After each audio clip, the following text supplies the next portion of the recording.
and the Senate went further to deliberate on the executive communications sent to us by Mr. President, Commander-in-Chief, in respect of the Niger situation. So at the closed session, the Senate considered the contents of the executive communication from Mr. President and Commander-in-Chief of the Armed Forces, President Bola Ahmed Tinubu, who also doubles as the chairman of ECOWAS, on his request for support in the implementation of the resolutions of ECOWAS on the political situation in Niger Republic, and resolved as follows. 1. The Senate condemns in totality the military coup that took place recently in the Republic of Niger. 2. The Senate commends President Bola Ahmed Tinubu and other heads of states and governments of ECOWAS for their prompt response and the positions taken on the unfortunate development in Niger Republic. 3. The Senate recognizes the fact that President Tinubu, by virtue of his correspondence, had not asked for approval of the Parliament or approval of this Senate to go to war, as being erroneously suggested in some quarters. Rather, Mr. President and Commander-in-Chief had expressed, and I quote, a wish to respectfully solicit the support of the National Assembly in the successful implementation of the ECOWAS resolutions as outlined in the said communications.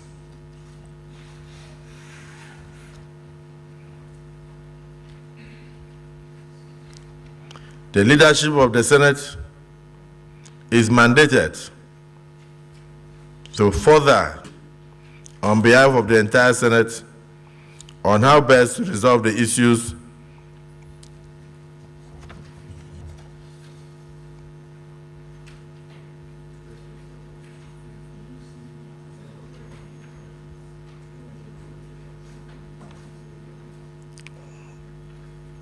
I'll take that again.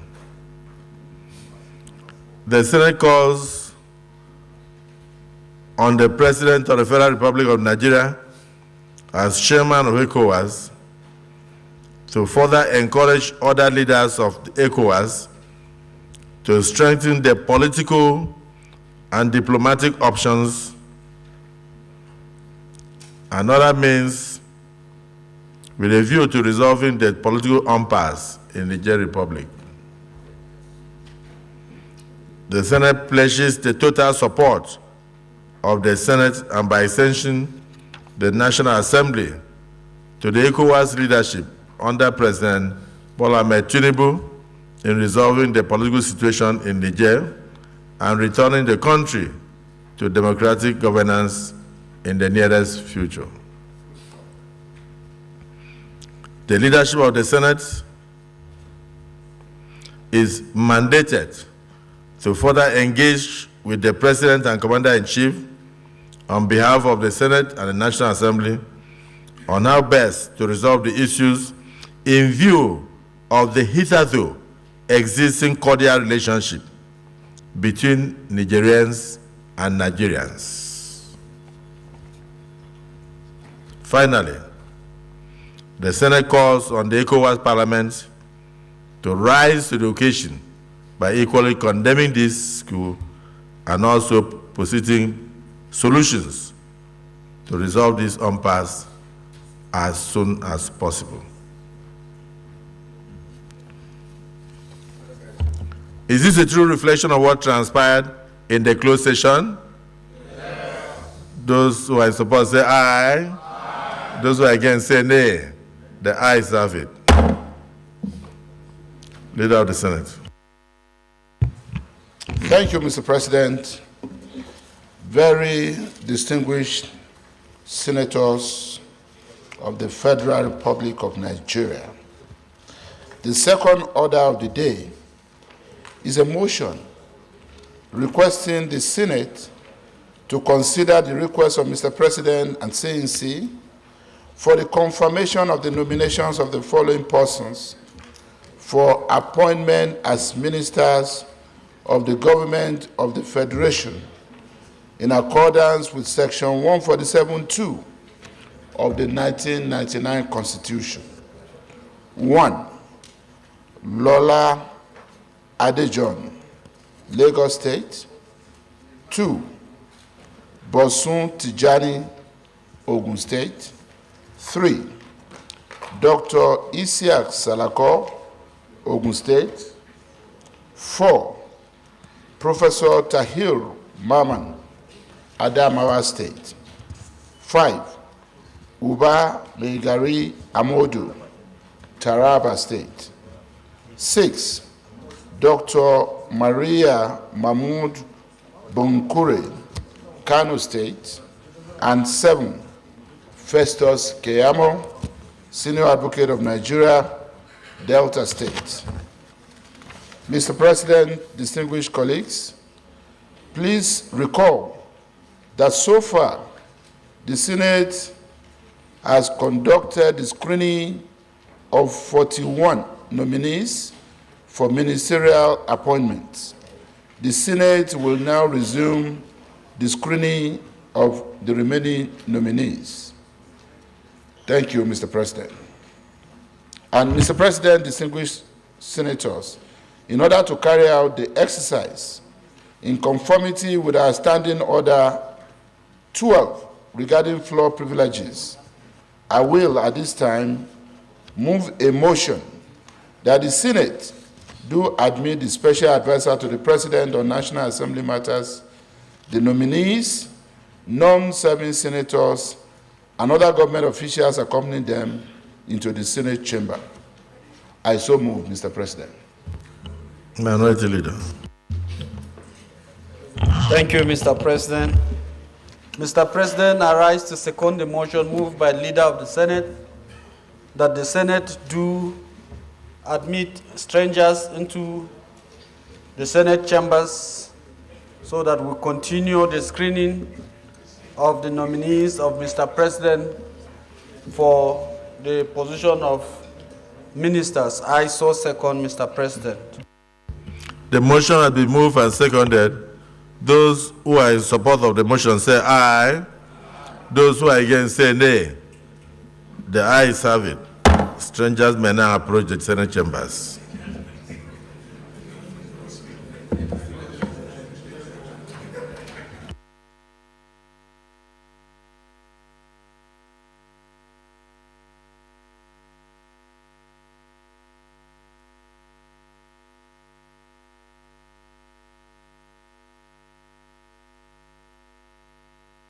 Senate Leader.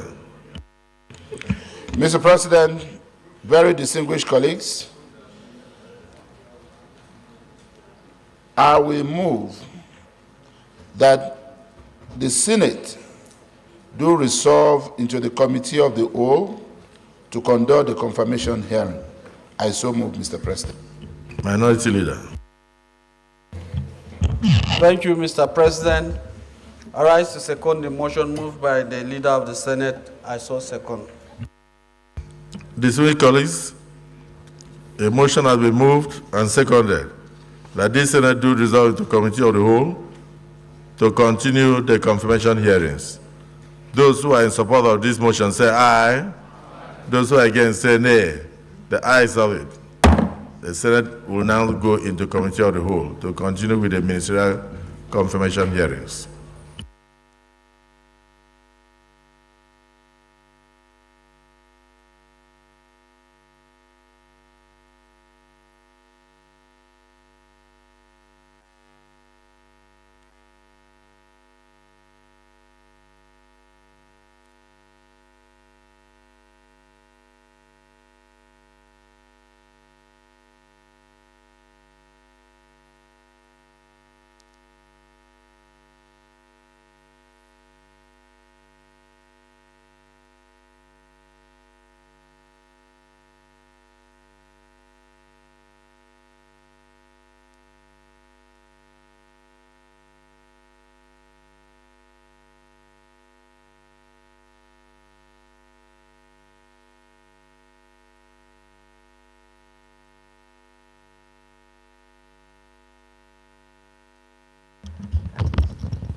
Can the sergeant and arms bring the nominees in?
Distinguished colleagues, we have before us a ministerial nominee in the person of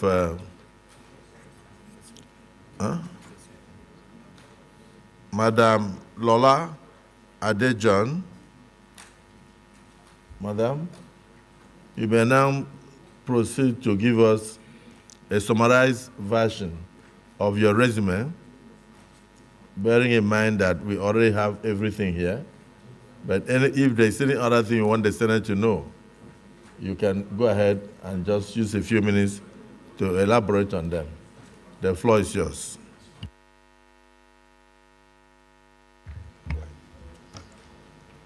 Your Excellency, President of the Senate, Your Excellency, Deputy President of the Senate, Principal Leaders of the Senate, Central, Olunroti Adebule, Lagos West, and Tokubo Abiru, Lagos East, and all the distinguished senators.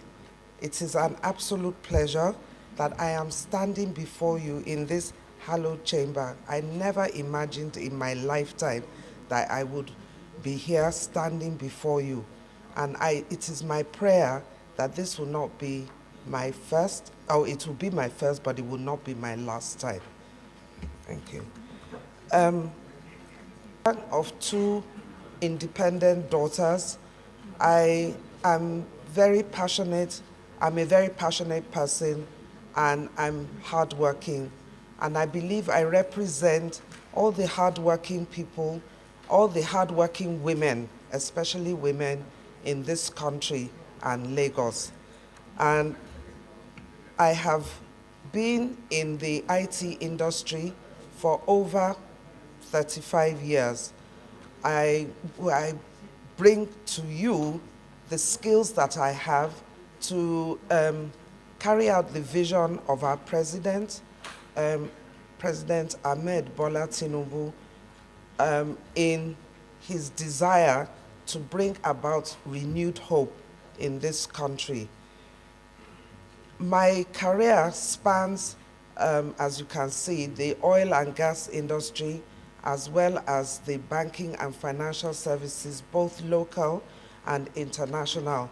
When I mean international, I've crisscrossed Africa, and I'm familiar with financial services in Africa. If you talk about my experiences and my skills, I want to assure you that the skills I have will help in bringing increase revenue to the country. It will help to improve fiscal and operational efficiencies. It will help in management of poverty alleviation. It will help in management of school children, their information on school children. It will help in managing our infrastructure maintenance and so many other things.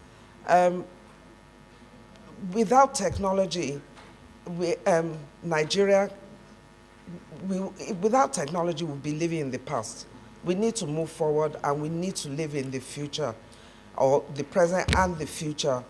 And what technology has done in their own industries. And I know that with your support, Nigeria using technology will be great. Thank you.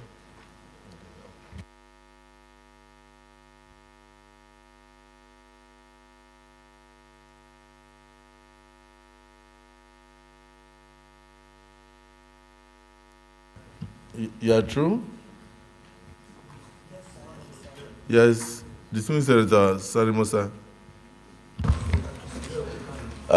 Thank you, Mr. President, sitting as chair, my distinguished colleagues, and the nominee. Congratulations for being nominated. And going through your resume, I've seen that all through you've been in the IT industry. And today, digital economy is taking over from products that we export. If you look at the startups where young Nigerians were able to build some softwares, some applications which have been used, you see major companies from United States coming to patronize them, taking them over. Now with that, a lot of direct foreign investments will be coming into our country.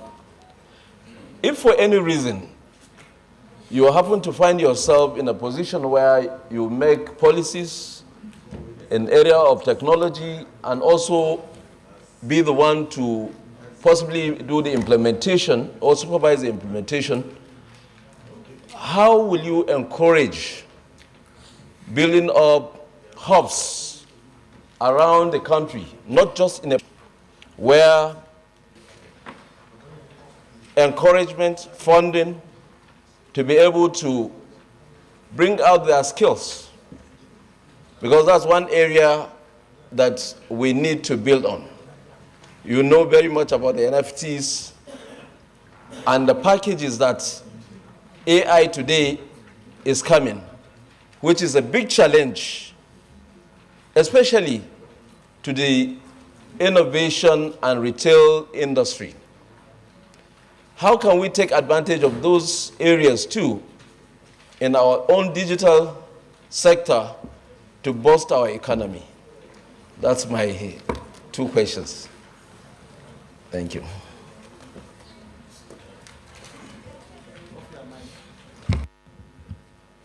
The Chief Whip of the Senate.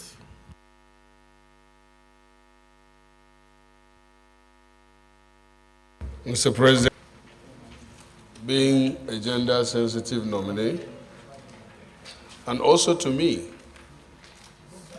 the most qualified of the female that came before us. You are 64, you are older than me by 2 months, and I believe that even your appearance corporately, and as a grandmother, as a widow.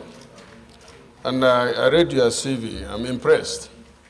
And therefore, I want to ask you this question. One of the major problems you hear in this country in the technology sector related to finance is the case of Yahoo Yahoo. And all this transaction of Yahoo Yahoo is through the banking system. It's not that people collect directly. This should be a matter of concern. because mothers, widows, retirees lose their money to these young people who are desperate to make money, more especially because they are not employed. So what do you think you can bring to the table to address this serious challenge we have in the country?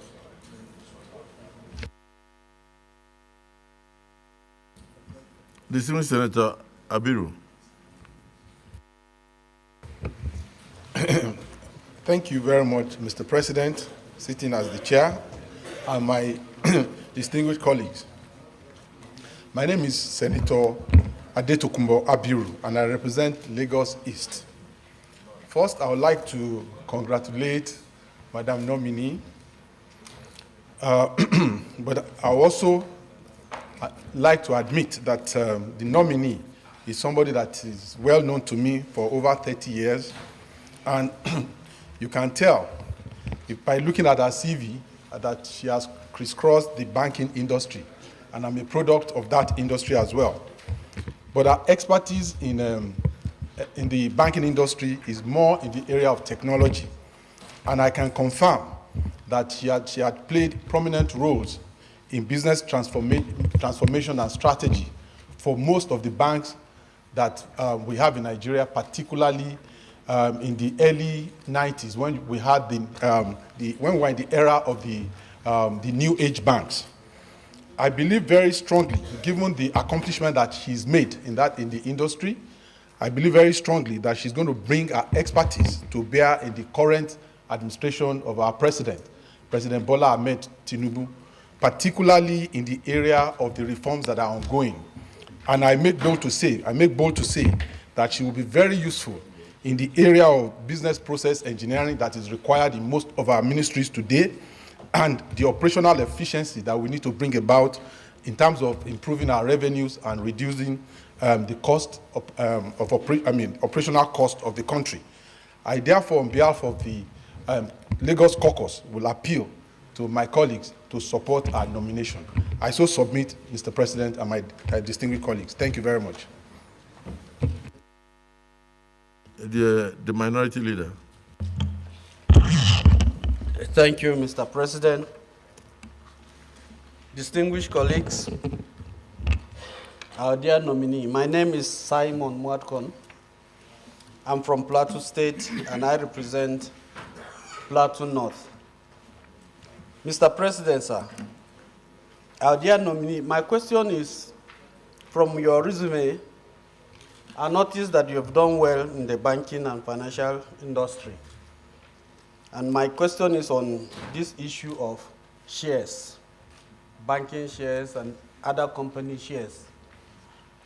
I've noticed a trend in this country that you see a company that is not doing well, and perhaps at a point in time, their shares is just maybe 100 naira. And they will go to the capital market and negotiate and raise the quality of their shares perhaps to 300 or 400 naira, and then go to the capital market and advertise for people to come and buy shares. And at that time, the shareholding will be 300 naira. But after people have gone and they buy shares, the thing will crumble back to 100 money. And nobody will do something to help the people. There are also times, a company will crumble and there's no security for the shareholders. Their money will be lost. I have lost quite a number of money in many banks and also companies. There's no protection for the shareholders. Once the company goes bankrupt, the shareholders would have lost their money.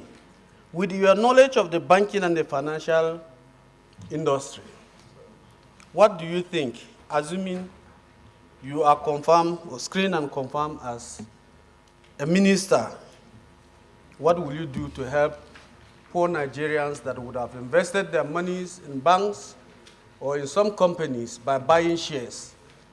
And the companies perhaps would have come through fraudulent means to advertise those shares, and nothing is done to protect them.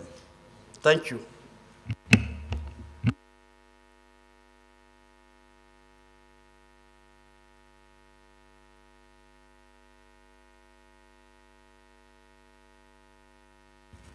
Distinguished Senator Garba.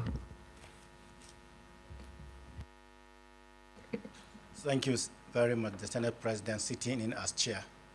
My name is Garba Musa Maidoki, representing Kebbi South Senatorial District. Lady nominee, I congratulate you, and I congratulate the President for giving females opportunities in his government. We pray, we also agree what men can do, women can do better. So we want to give you the privilege of going to do better in the cabinet. But my concern today is about the banking charges. Somebody, a constituent of mine, sent me a text. You put 100,000 naira in your bank account. In 3 months, you didn't do anything. The charges are taking place. Your money now reduced to about 900,000. You have not transacted any business. Then, then a company that is charging markup for his selling of product, maybe 5 naira, or 3 naira, or 1 naira. If transfer are made to pay him, the bank deduct 5 naira or 3 naira. He's not making any money. Please. Yes, sir.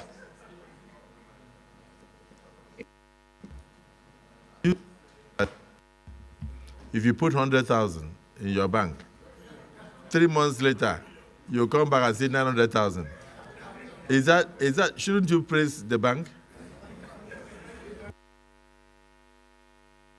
I wanted to say 90,000, Your Excellency, 90,000. And Lady nominee, the financial sector is milking Nigerians. Today, your deposit is not secured. You cannot take your money. If you have a domiciliary account, you cannot take your money. You take hard currency and deposit into the bank, and you want to withdraw it, the bank says there is no money because of regulations or issues like that. Generally, let me not bore it. You understand what the problems are. Please, how can you bring SECO? We want to encourage banking to every rural community. Some of them are just receiving 10,000. And if the bank continue making these charges, how can rural banking be encouraged? Thank you very much, Senate President. Distinguished Senator Ned Mogu.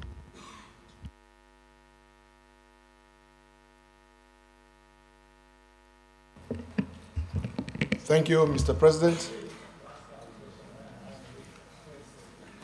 And my distinguished colleagues,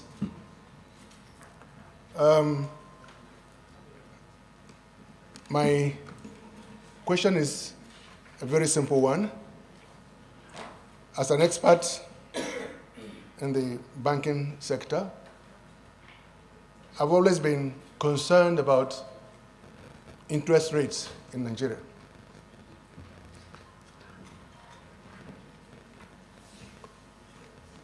The charges,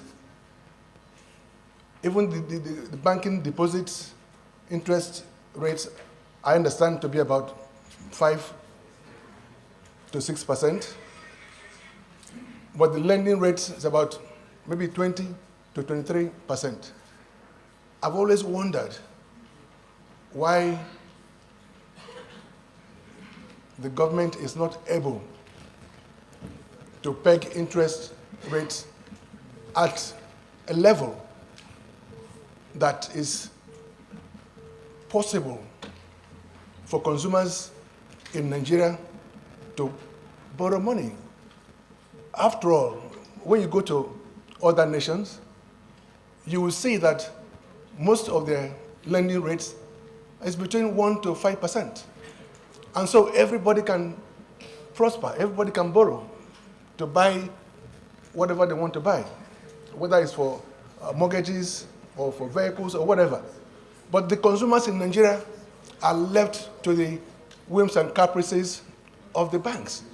The banks make huge profits at the end of the day. Is there no possibility that a government cannot ensure that banking interest rates are maintained to a barest minimum for the interest of consumers? Thank you, Mr. President. The nominee, please let us hear you answer those few questions, and then others will still have the opportunity to ask. Thank you. Thank you, Your Excellency. In response to the distinguished senator's questions on bank charges and interest rates, I'll take those two together. These are determined by central bank. Central bank also takes directives from the presidency and the economy at large. It is determined by the state of these rates are determined by what is currently happening in the country. So if the economy is buoyant, you have better interest rates. If the economy is not buoyant, then the interest rates will be high.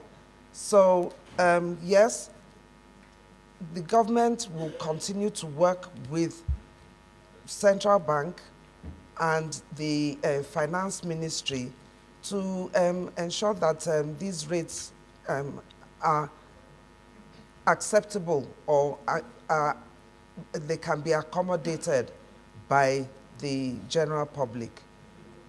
It's not technology that determines these rates. It's the economy, the financial system that determines that. Okay. For protection, fraud protection in banks, shareholders, yes, we've all experienced some form of fraud or the other, even personally. Fraud, even though you have automated systems, fraud is perpetrated by individuals, the people. And in our country, we also need to ensure that we do not encourage fraudulent people. When we see that people yesterday are living a simple life and tomorrow they're living an expensive life, we need to ask the right questions. Where did they get the money from? And when we know that they didn't make the money from legitimate means, we also have a responsibility to do the right thing, ask the right thing, because we'll be encouraging it. And with technology, if we have the right kind of database, we will be able to track these people. We have identity management in different buckets. We have them in systems. If we had all of them together, where we consolidate them with the police, we consolidate them with all the various agencies, you'll find that we'll be able to track and monitor these fraudulent people better, and it will reduce. But everywhere in the world we have them. It is just that they have better systems, more efficient, and automated systems where you can trace them. And I am sure that we are going to pay in this country a lot more attention, or we are going to invest in the in technology to ensure that we consolidate our data. Okay. From the very first comment and observation from the distinguished senator, he talked about our youth tech hubs, AI to increase revenue. It's already happening. It's already happening. We have tech hubs in some states, and it's being rolled out.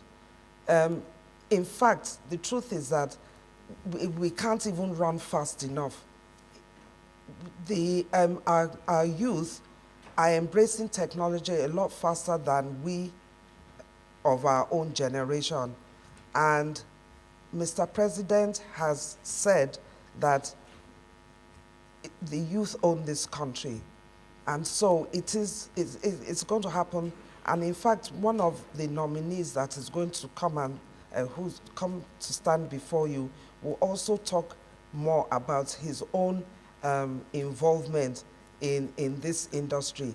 But for AI, virtual reality, these are all the tools that we need today. And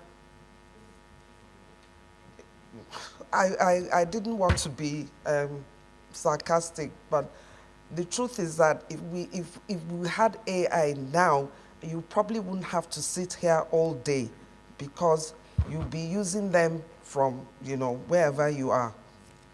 So yes, it's going to happen.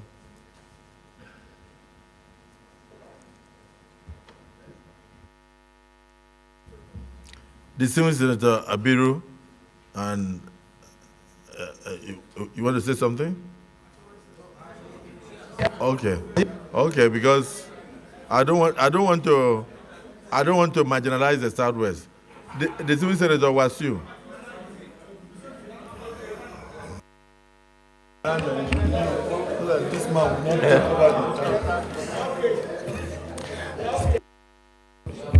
Thank you,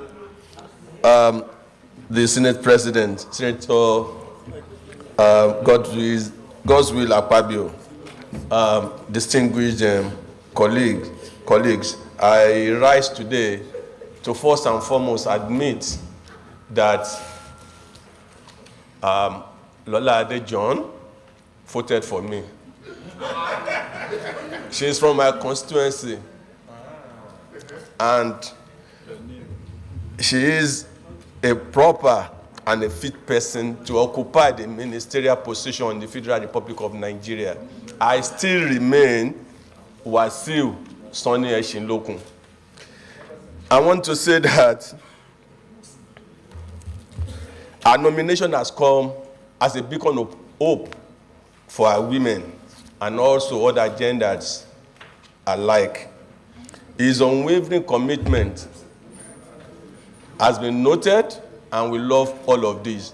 We believe that she will be a paragon of success.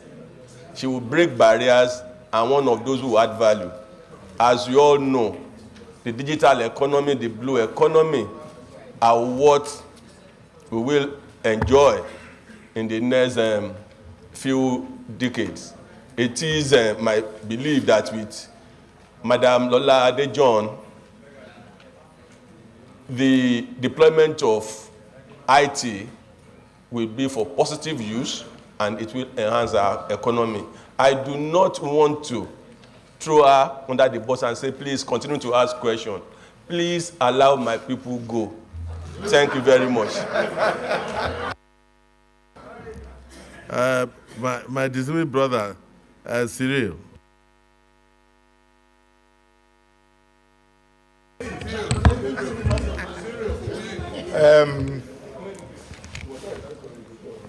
The Senate President, sitting this afternoon as chair, distinguished colleagues, very few of us are familiar with the nominee before you. And I'm also shocked when you call her Madam Lola Adejohn, because the woman standing before you likes to be called Lola. My paths crossed with Lola Adejohn as a banker in 1998, Access Bank, to be very specific. I was a banker. And this woman standing before me was my boss. I wasn't working under her. This woman standing before Nigerians in the entire banking industry, 98% of heads of IT are men.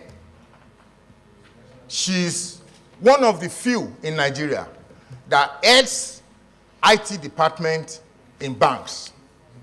You can see her CV from Shell to Magnum Trust to Access Bank. That was where I met her. This afternoon when I saw her, I was shocked. It is just for all of us.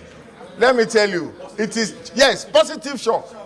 It is just for all of us to remember one thing in life, that our paths can still cross in the future. And whatever you do today, you are going to repeat tomorrow. Lola Adejohn was a nice AGM when we were in Access Bank. She was a very good person. She never discriminates. She respects everybody. I can continue. Mr. President, she is an uncommon lady. a technology guru. I am also shocked when a lot of us ask questions. In the banking industry, Lola is not a front office trade, investment or something are meant for front office, like Tokumbo Abiru, like myself. We were commercial bankers. We could answer you better. But these are the people that secure your funds in the bank to ensure that there is no fraud. Let Lola plead. Senate President, sir, distinguished colleagues, we need Lola in this government. We need a Lola. Lola left UI as a second-class hopper in real department that a lot of us will find difficult to pass through. Computer science. Lola is brilliant. Lola is good. Let Lola go. Let Lola breathe. Thank you.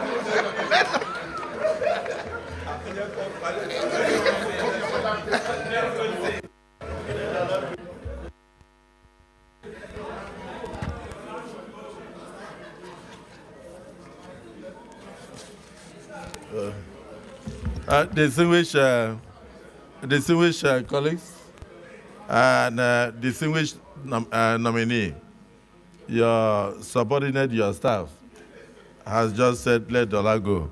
You need to know that if we let you go, that means you are not going to be a minister. So it's important that we screen you for the president instead of just telling you to go back home. I think that's our job here.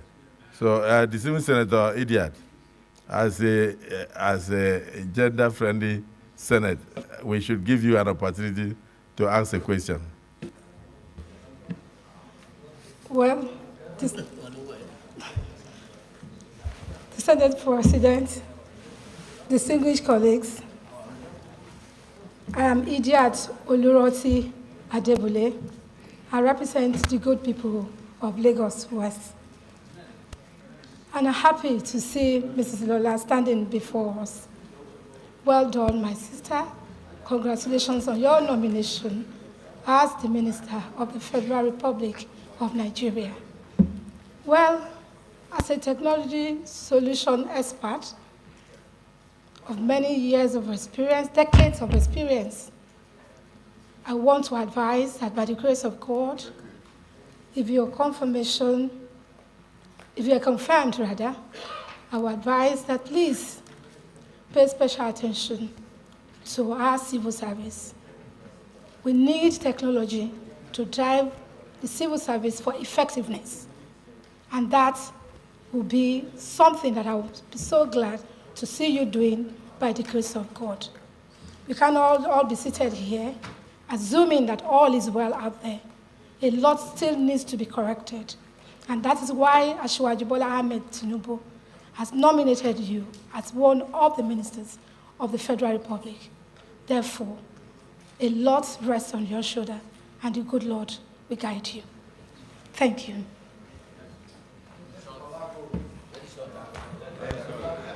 And on that note, Your Excellency, permit me, may I crave your indulgence to allow Lola Adejon to take her leave of the Senate. Thank you.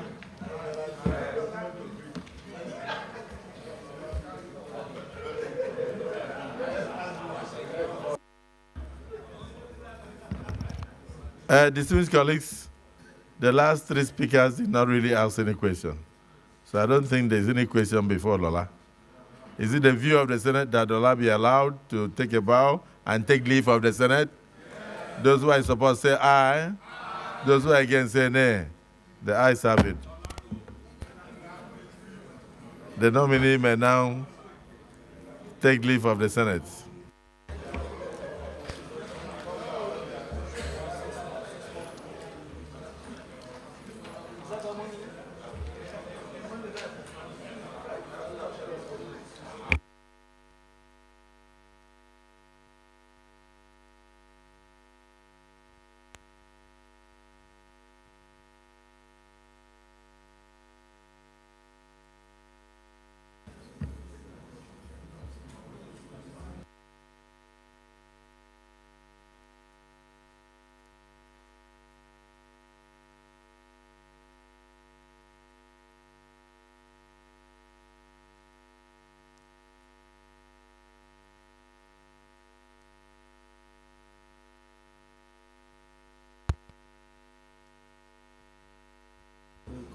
Yeah. Distinguished colleagues, we have a nominee before us.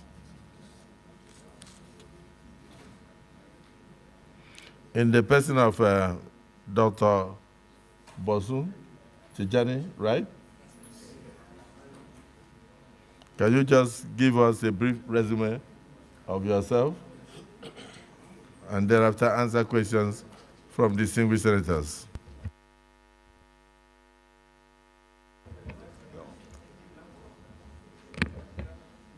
Your Excellency, the Senate President, Senator Godswill Akpabio. Your Excellency, the Deputy Senate President, Senator Jibrin Barao. Distinguished members of the Senate leadership. A very special recognition for the distinguished senators from my home state. Senator Shuaib Afolabi Salisu, Senator Olamilekan Adeola, and His Excellency, Senator Otunba Gbenga Daniel, and of course, all other distinguished senators of the Federal Republic of Nigeria. My name is Dr. Olatunbo Suntijani. I'm from Itoko in Abeokuta South local government area of Ogun State. I was born in Agege, Lagos State, and happily married with 3 kids. I stand before this esteemed chamber today, humbled and honored by the trust reposed in me by His Excellency the President, Bola Ahmed Tinubu, GCFR, as a ministerial nominee of the Federal Republic of Nigeria. I extend my heartfelt gratitude to Mr. President for nominating me to serve in this crucial capacity, and to the Senate for giving me the opportunity to present myself for screening. My journey into public service has been driven by a deep-rooted passion for our great nation and an unyielding commitment to its progress. Throughout my career, I have been privileged to witness firsthand the untapped potential and boundless possibilities that Nigeria holds. However, I'm also acutely aware of the challenges that lie ahead of us. And it is with this sense of purpose and determination that I present myself before you today. At this point, I would like to share a bit of context as to who I am and what I can contribute in support of Mr. President's agenda, of course subject to your confirmation. Academically, I hold a bachelor's degree in economics from the University of Jos, a master's degree in information systems and management from Warwick Business School, and a doctorate degree in innovation and economic development from the University of Leicester in the UK. In addition, I've also attended several executive and professional courses in innovation, leadership, and economic development from institutions such as the Harvard Kennedy School of Government, Stanford University, and the Africa Leadership Institute. I am a fellow of the Center for Democracy, Development, and Rule of Law at the prestigious Stanford University, and I'm also a Desmond Tutu Leadership Fellow.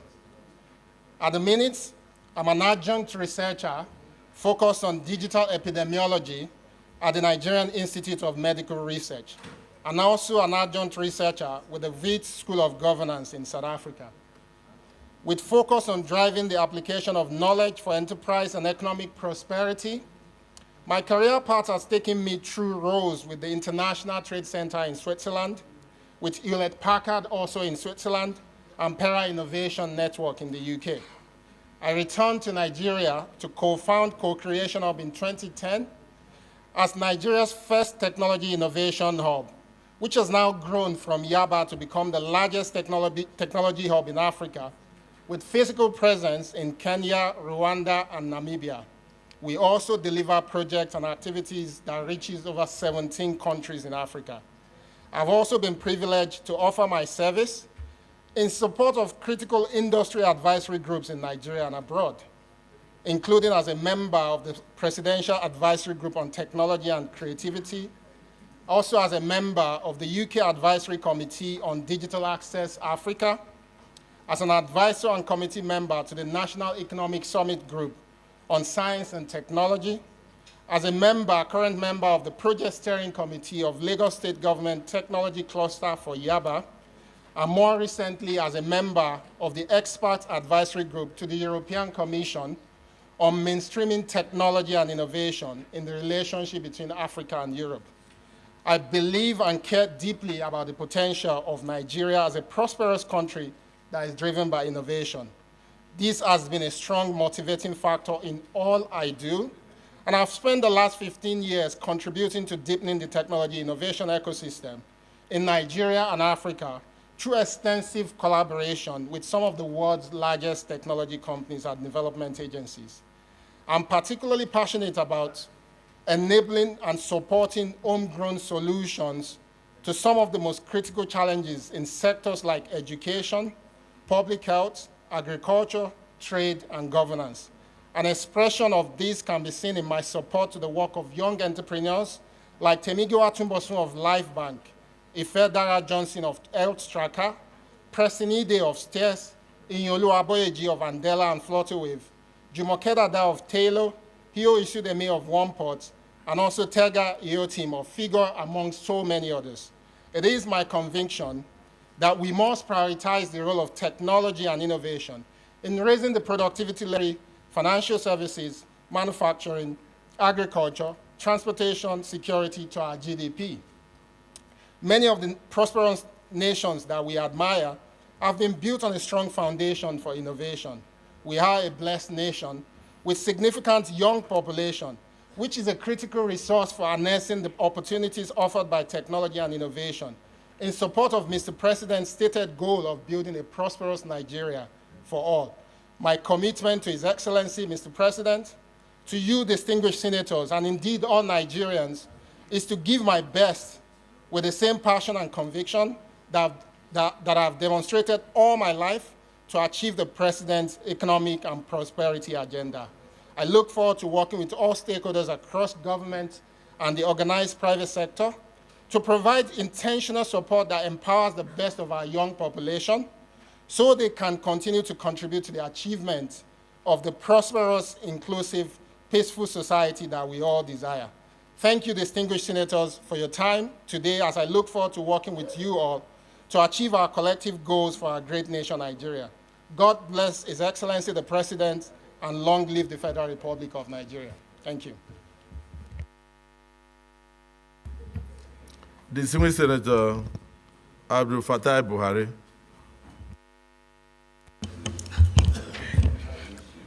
Mr. President, sitting at the chair, distinguished colleague, Buhari Abdul Fattah, Oyo North. Dr. Bosun, congratulations. I have two questions for you. Number one, on the 29th of July, 2019, you tweeted against the passport and citizens of Nigeria. Do you still believe in that, your tweet today? That's number one. Number two, when you look at your CV, your certificate, that's the O level, and the primary school certificate, they are not there. And even your first degree, you came with a testimonial that was issued 20 years ago. So how did you get admission into University of Jos? One. Number two, what happened to your certificate? How have you not taken it since 20 years ago that you have given that testimonial? Thank you.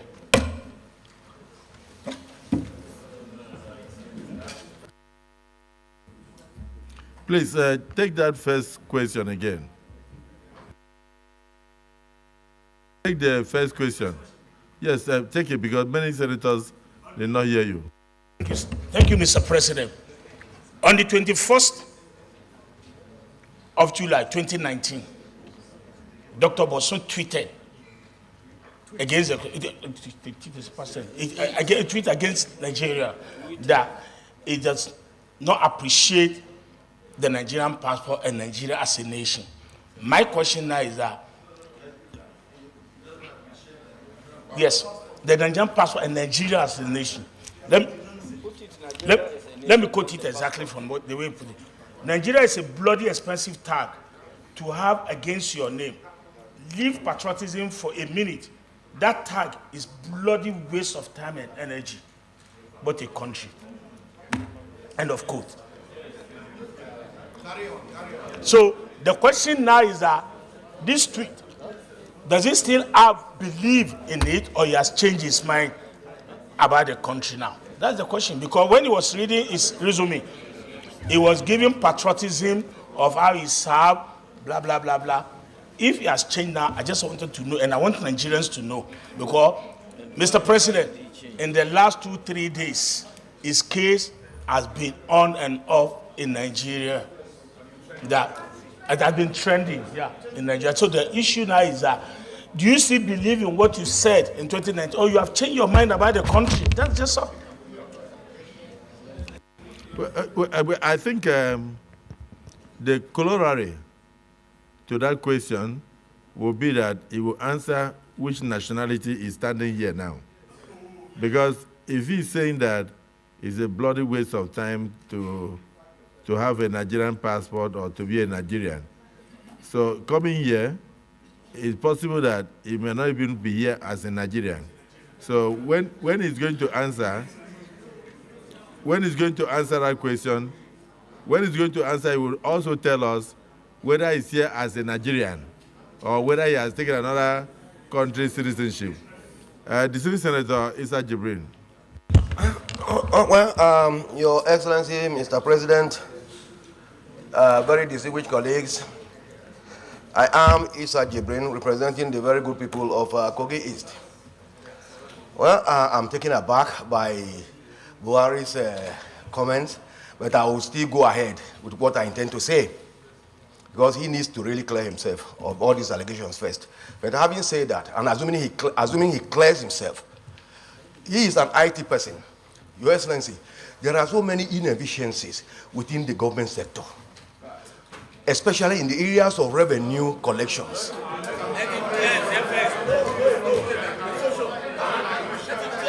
Okay.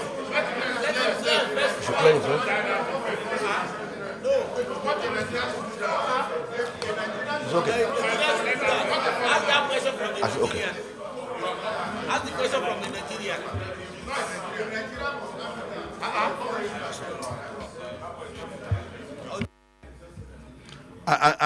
No, please use your seat. The distinguished Senator Solomon Adiola Olamileko. Yeah, you are from Ogun State. The nominee is from Ogun State. So, am I right? Huh? Okay. So, before he answers, maybe as an elder in the Senate, you may wish to educate us whether he's actually Nigerian before he confirms it. Mr. President, very, very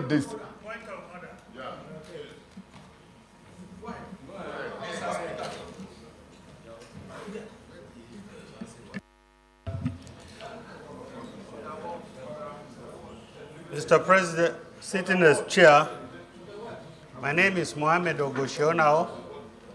I represent Nasarawa South. I come under Order 10. And with the permission of the chair, I might want to read the privilege. Any senator may rise at any time to speak upon a matter of privilege suddenly arising, and he shall be prepared to move without a notice a motion declaring that a contempt of or breach of privilege has been committed. I want the Senate President's attention.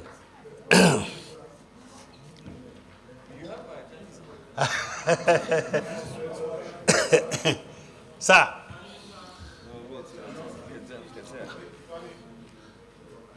yes, sir.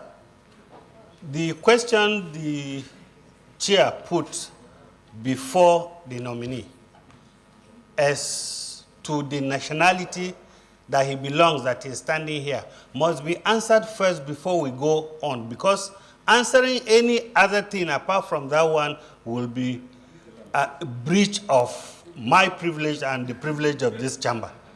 So he must declare whether he is still a Nigerian or he is coming from another country. Thank you very much. Stop. Abu, stop.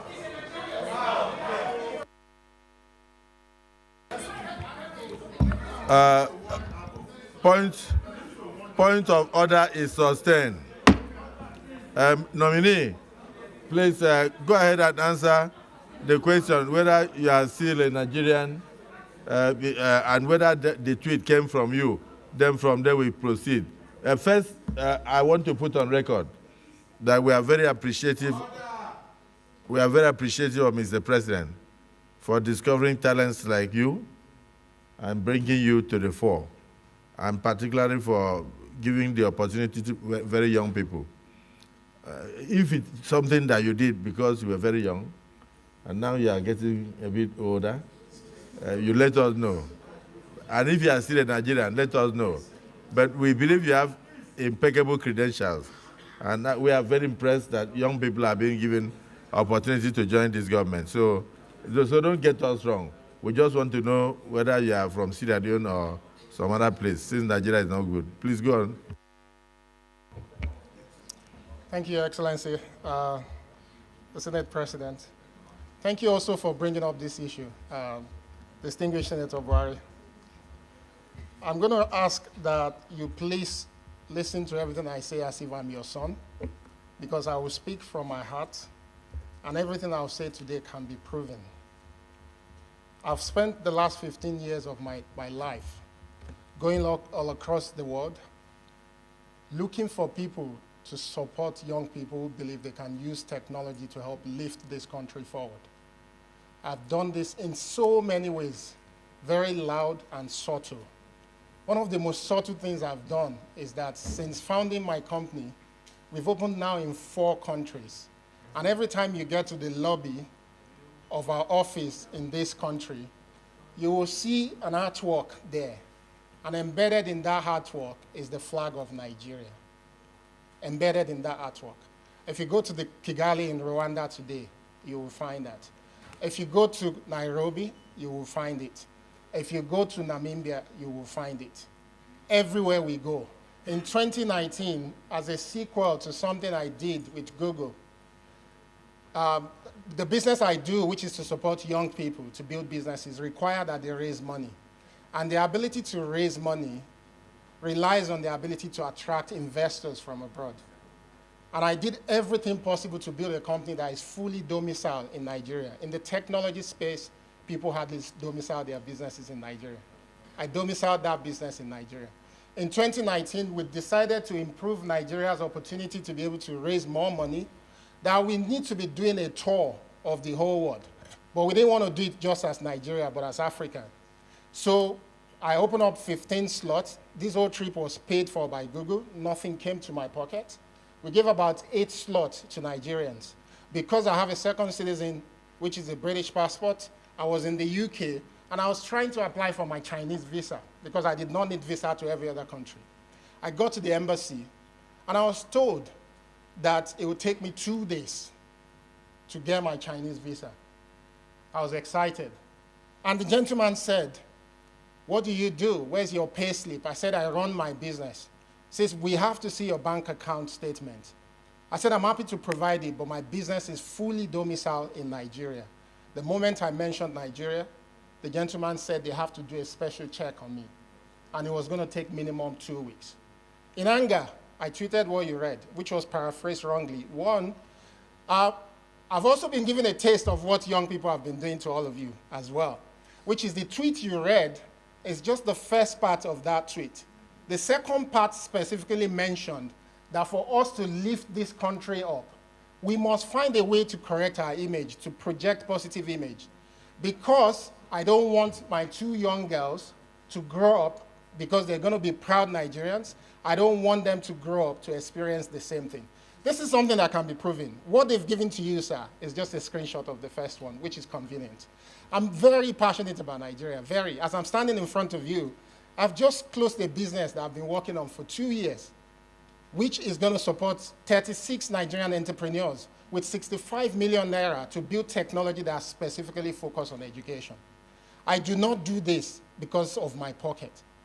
I'm standing here with you today because people know me for the work I've done, not because of my father or mother, because they're both late. I do not have political connections. I am extremely passionate about Nigeria.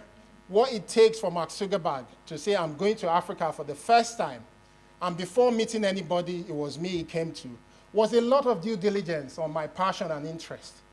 What it took for the founder of Twitter to come and meet me as a leader when I wasn't recommended was for my passion and interest. And just a couple of weeks ago, when Mr. President was inaugurated, Bill Gates was in Nigeria to speak to the young people about the hope and opportunities that exist in this country. I was the one who hosted him. It was nationally televised. And it gave a lot of hope to our young people. I am not what is being represented online. I might have said things out of passion and support for young people. On this matter, lastly, because I support a lot of young people, we give them opportunity to come to Yaba to learn software development, to build businesses of their own. So I used to spend almost 30–40% of my time going to look for ways to bail young people out of police station because they were found with laptops in their bags, not because there was any evidence to show that these people are fraudulent people. It was out of this anger and frustration. How can I be trying my best to uplift my country and I'm spending my energy doing things that is impossible? Lastly, I've worked with a lot of people locally as well, just to find so many resources and opportunity. I've worked with a very rich person here who's created a fund that is backing people in Nigeria and across Africa to do their businesses. I do not have stake in all these businesses. These are businesses that I truly believe will uplift the country, and that's why I do what I do. So Senator Buhari, please, I urge you that give me the opportunity to show you the entire tweet that has been passed on to you. That is not me. So, Dr.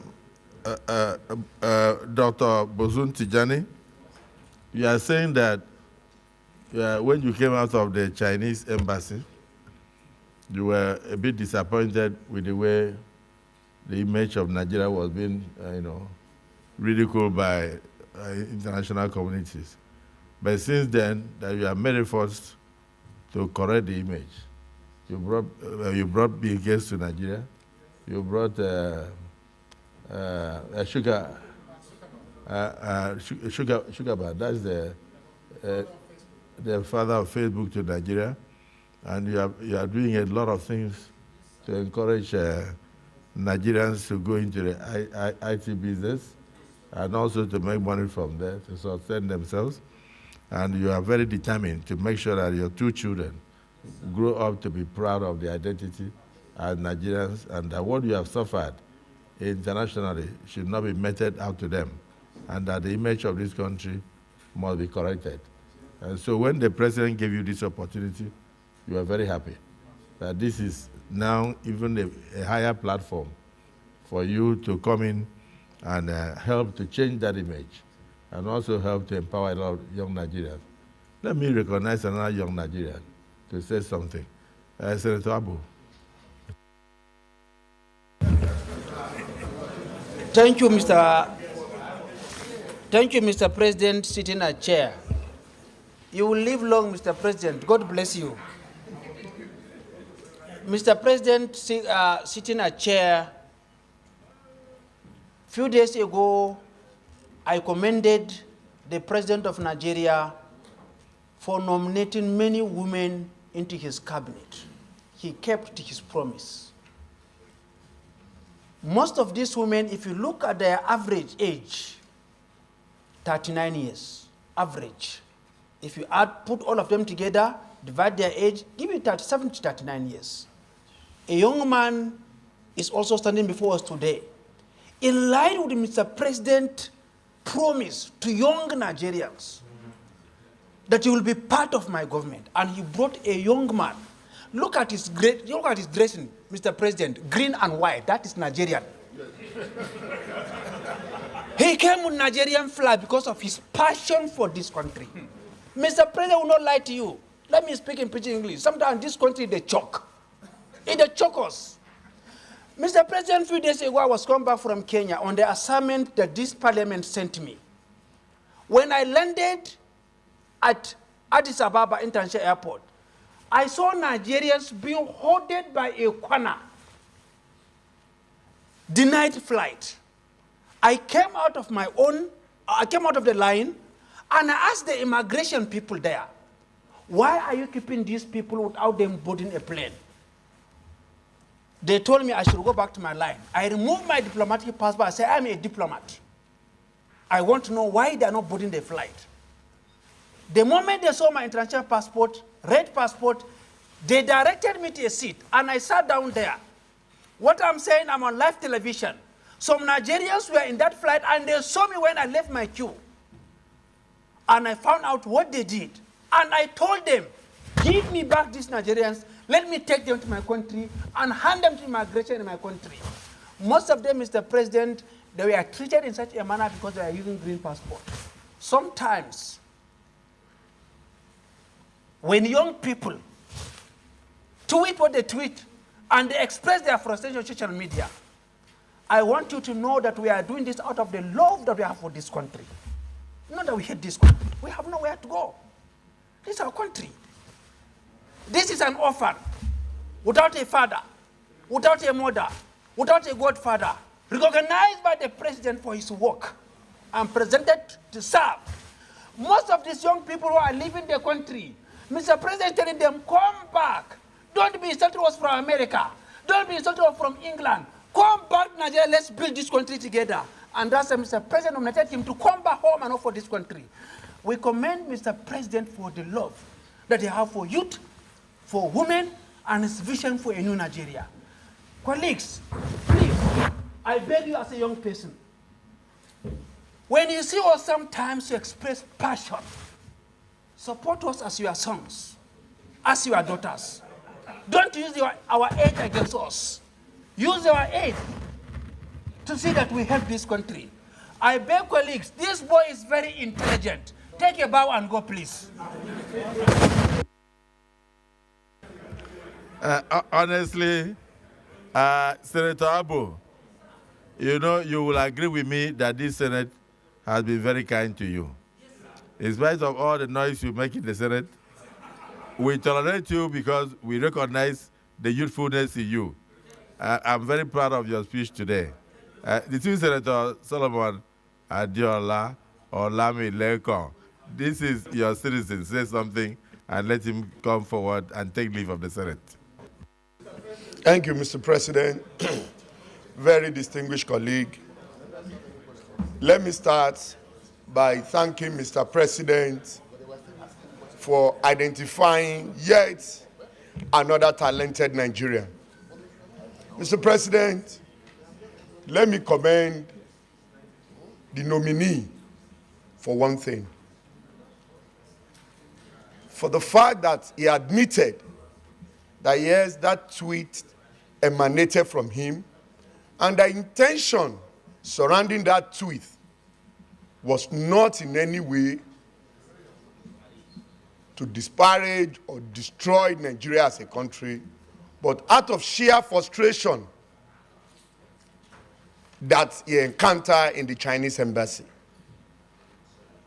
The only area that I strongly believe he will have added to this is sharing his experience in the Chinese embassy with Nigerians, so that you will give us a platform for us as a government to call on the Chinese embassy to ask why Nigerians is being treated this way. Yes, sir. But for hiding that and tweeting out of sheer frustration is one area that I am not in support of. But Mr. President, distinguished colleague, Bosun Tijani standing before us, a Nigerian, an IT guru, somebody in his opening remarks has shown how technology can be used to improve our economy. An economist by academics, an IT guru by profession. Mr. President, distinguished colleague, you will quite agree with me that a country that is not fintech compliance at this time and age should know that he is yet to overcome many, many challenges that is confronting that nation. Asiwaju Bola Ahmed Tinubu, the President of the Federal Republic of Nigeria, someone that Nigeria never believed can throw up somebody like Bosun Tijani, a 46-year-old Nigerian, 41-year-old Nigerian going 42, to be a minister of the Federal Republic, is doing it again. And that was how he started in Lagos. He discovered Bosun when Bosun was 42. He discovered me when I was less than 30. When you are 41, Asiwaju discovered you. He discovered me when I was less than 30 years. And today, I have kept the flag flying. Yes, sir. That is the generation that Asiwaju believes in. And these are the future of Nigeria. I want to plead with my colleague that irrespective of the shortcomings of Bosun Tijani, let's take it as useful exorbitant. And he's here before us to tell us that he has the solution. He has what it takes to contribute to the development of this country. And he has decided to leave his businesses and leave his connection in the IT world to come and add value to the government of President Bola Ahmed Tinubu. I want to plead with my colleague that don't let us throw away the baby and the water. The man has appealed before us, and he has accepted to the fact, and even go ahead, I don't know, he has apologized. Okay. Maybe in his submission. He has not even committed anything according to his submission. But out of his sheer frustration, he has explained. My dear colleague, I plead with you that to please, okay, I apologize on his behalf. and says that we should allow Mr. Bosu Tijani, a born Ogun State indigene, to take a bow and go. Thank you, Mr. President. Wait. Please, the minority leader.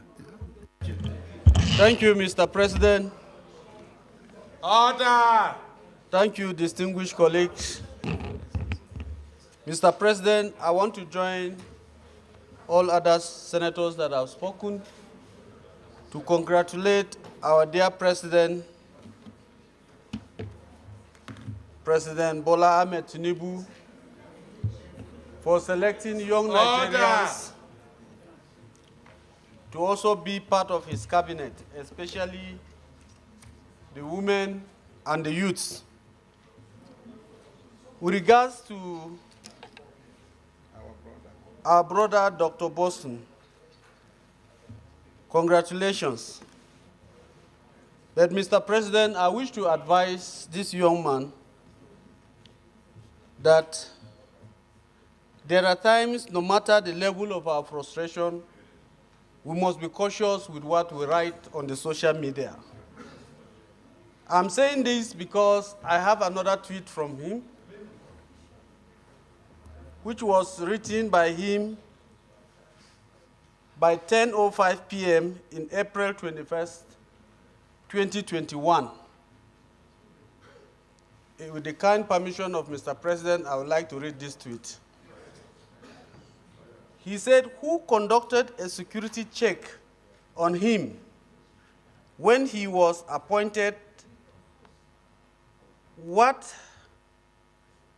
sort of checks are done by at the Nigerian Senate when they confirm appointees and the media? Question for another day. Until we ask the right questions, these morons will continue to take us for granted." Mr. President, sir. Mr. President, I want to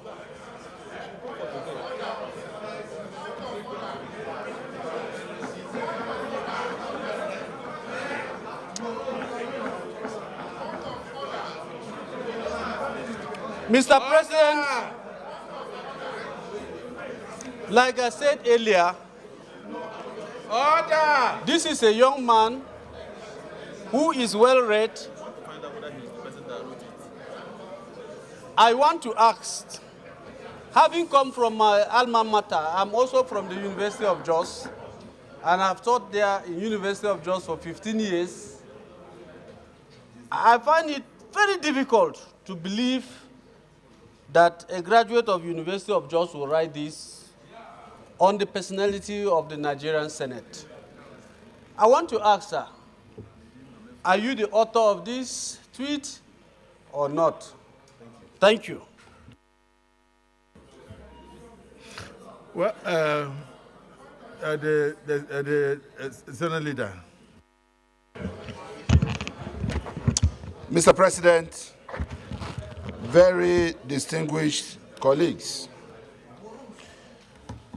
I have a perspective to share with our distinguished colleagues. And I have a perspective to share with Nigerians, especially those among our youth who in the last 48 hours, since the name of Dr. Bosun Tijani was sent to this hallowed chamber as a ministerial nominee, our youth are divided on this matter. There are some who are supporting him. There are some who are also sharing other tweets from him similar to those that have been read out here. The truth about it is, beyond these two tweet messages, there are some other ones being shared online. And what is the underlying thing here? And what is the perspective that I want to share? Consider the dates of these tweets and recall the events that took place in Nigeria some of my own children and some of our own children were all part of the streets, standing before us, sir, is an end-SARS protester, if you can so classify him. That is the truth about it. My own daughter, who was not born in Nigeria, I didn't hide my family in the US. I didn't take my family out of Nigeria after I came into public service. I was in the US doing my master's degree. I was there practicing as an attorney when I gave birth to my own children. So they were not born here. But when my daughter was done schooling, she told me she wanted to come to Nigeria for her national service, and I was very glad. My daughter joined the end-SARS protests. Around the same time, all these tweets were going on. Very many of our own children asked us questions. Mr. President, I need your protection. All I'm trying to do is share a perspective. The same president, these are the issues for me. Number one, an end-SARS protester who believed he was a spokesperson for his own generation, today has come to see the need to join hands with us to build this nation and bring all those ideas around which they organize protests on board to further build Nigeria and rebrand Nigeria. That's number one. More importantly, number two, the same President Bola Ahmed Tinubu, a citizen as he then was, not in any official position, who was accused or alleged as having taken soldiers to Toll Gate Plaza in Lagos to shoot end-SARS protesters, is the one who today, by the grace of God, as President and Commander-in-Chief of Nigeria, has sent Dr. Bosun Tijani as a nominee to this chamber, because he also believes that they have something to offer. So let's look at it from all these perspectives and know that this man standing before us did what any of our children could have done. At that point, based on their own understanding of what was going on, he portrayed a scenario of how most of the people he was struggling to help were being arrested by the police because they had laptops in their bags, not because they were criminals. Let us remember what happened in this country. We need to move on with this generation. We need to put this behind us. So, of course, if he said anything that he shouldn't have said, he's here to apologize. That's not the problem. But let's take it beyond that and be less emotional about this issue. But we must protect the integrity of this institution. I agree, with our colleagues who are saying this. And our own youth must also learn from this, that even in the face of anger or protest, you must mind the language that you use. Thank you so much, Mr. President. Well, let me, just before I listen to any other thing, let me point out the distinguished leader of the Senate, that even if it was that your child that came before us here, that child will still face the same questions. The questions being asked are not, nobody, I don't think any of them has ever met him. I don't think any person here has any objection to his nomination. And I don't think anybody here is against him. We are rather appreciative of Mr. President's choice. However, sometimes the past has a way of following us. And I think we can make progress. I will give you an example. The National Digital Economy Policy and Strategy 2020 to 2023 that involves ICT parks, entrepreneurship, innovators, youth empowerment, which will break it down to solid infrastructure, soft infrastructure, service infrastructure. All these policies, he was part of those who developed these policies that he believes can empower young people. When Mr. President was coming on board at Eagle Square, I said that I learned a lot from him when he was governor. I turned boys into men. as a governor in my state, and that he will come if he won the election to be president in Nigeria, that he will turn a lot of Nigerian boys into men. I think this is one of such. Now, if we sit here for the next 5 minutes, somebody will bring out another very derogatory tweet from him, whether it was done in the heat of anger or whether it was in collaboration with your child, I wouldn't know. But the major thing there is that he has a very good opportunity on live television to tender apologies to his elders for his youthful exuberance and his mistakes, that we move on. Dr. Tijani, Dr. Bozun Tijani, this last tweet and many others that will come, like the one you called your elders. Look at somebody like Senator Gumel. I'm sure he was in the Senate there when you said that he was a maroon. So do you still believe that senators are maroons? Or do you have an apology to make? If you can tender an apology, we can move on. And then if you also believe now in your Nigeria, we can still move on.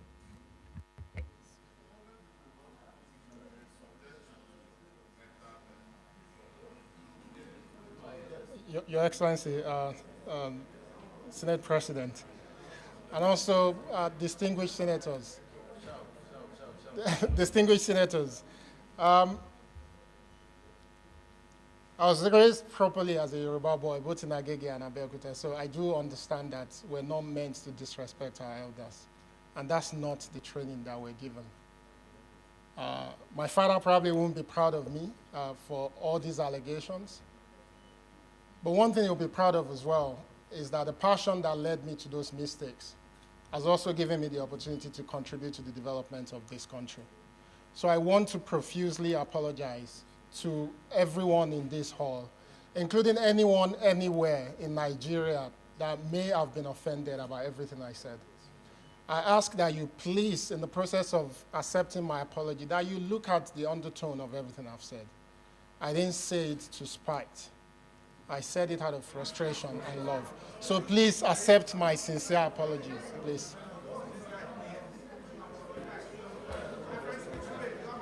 Off the mic. Off the mic. Off the mic.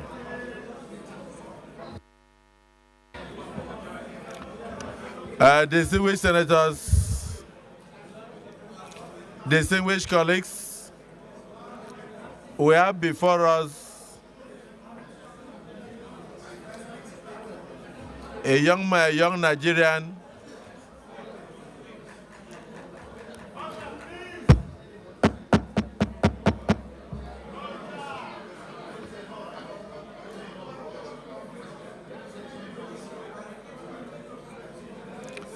Senator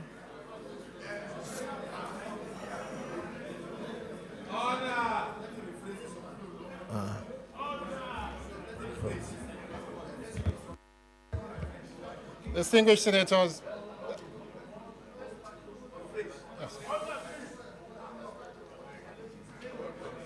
Distinguished senator, please again accept my apology if I went too far in explaining. I'm absolutely sorry for everything I've said. I'm sorry.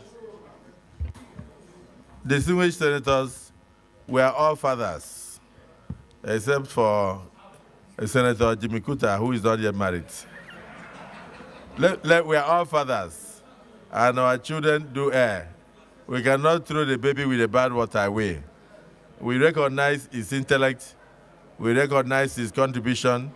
We thank Mr. President for being a forgiving father, despite all these tweets.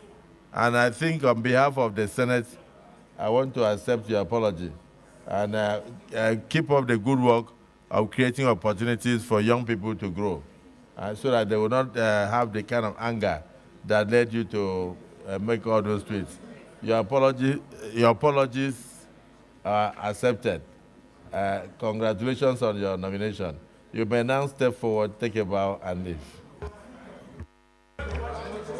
Point of order, Mr. President.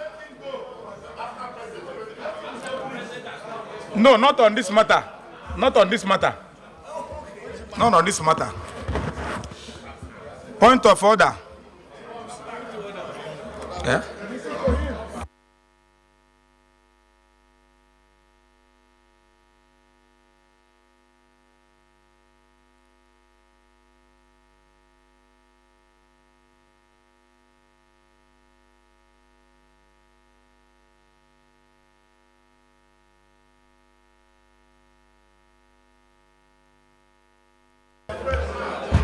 Point of order. Yes, sir.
Mr. Nominee, Clerk, that is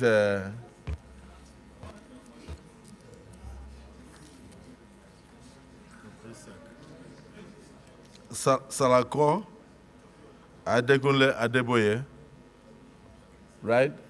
Welcome to the Senate. We are only doing confirmation screening. We are not doing approvals and confirmation yet.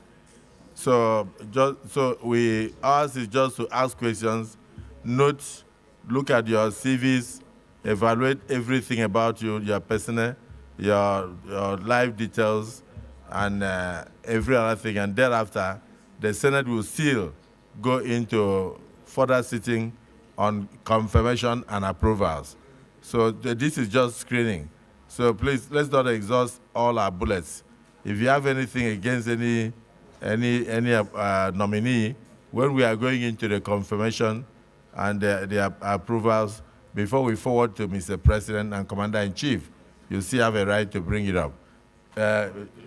From your resume, give us very brief summary. And please, let's just use 5 minutes or 3 minutes to give us a brief summary of your resume, your person, where you were born, and if you don't know the name of your village, say so. And thereafter, you answer questions from the civil senators. Your Excellency, the President of the 10th Senate of the Federal Republic of Nigeria, Distinguished Senator Godswill Obot Akpabio, the Deputy Senate President, principals officers of the 10th Senate. Mr. President, sir, please permit me to recognize the 3 senators from my state, Ogun State, starting from the senator that is representing me as a constituent of Ogun State, Ogun West Senatorial District, Senator Solomon Olamilekan Adeola, the Chairman, Senate Committee on Appropriation. Also to recognize the senator representing Ogun East Senatorial District, who was governor of Ogun State when I had the privilege of serving as commissioner in Ogun State, Senator Engineer Otumba Gbenga Daniel.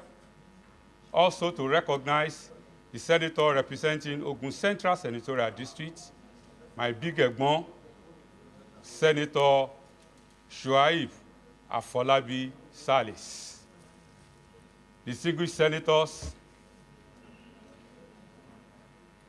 I want to use this opportunity to also thank Mr. President, the President of the Federal Republic of Nigeria, the Commander-in-Chief, for giving me this opportunity, and to also thank my political leaders in Ogun State, particularly my governor, the governor of Ogun State, Prince Dapo Abiodun, CON, and also a former governor of Ogun State, Aremo Olusegun Oshoba.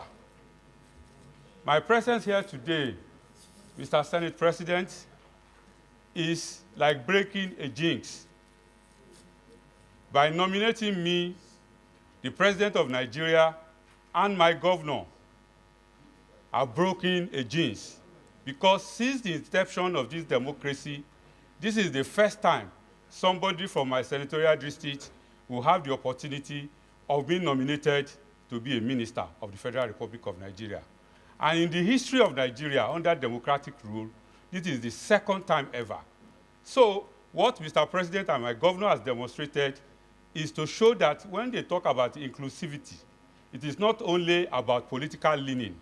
It is about the diversity in Nigeria, everybody being given a voice. And I would like to thank Mr. President and the governor for this opportunity.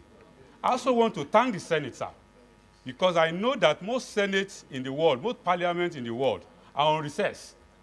But this Senate have decided to shelve their recess to treat this matter. I want to sincerely appreciate the Senate. Once again, my name is Salako Isiaq Adekunle Adeboye.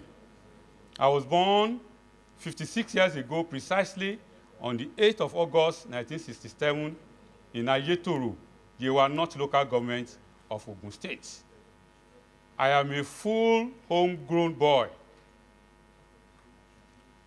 I have studied all my life, all my school in Nigeria. I believe passionately in Nigeria. I believe that Nigeria is a gift to the black race, and that everybody must join hands to make Nigeria great. I have never conceived and I've never attempted to travel out of Nigeria because I believe in this country.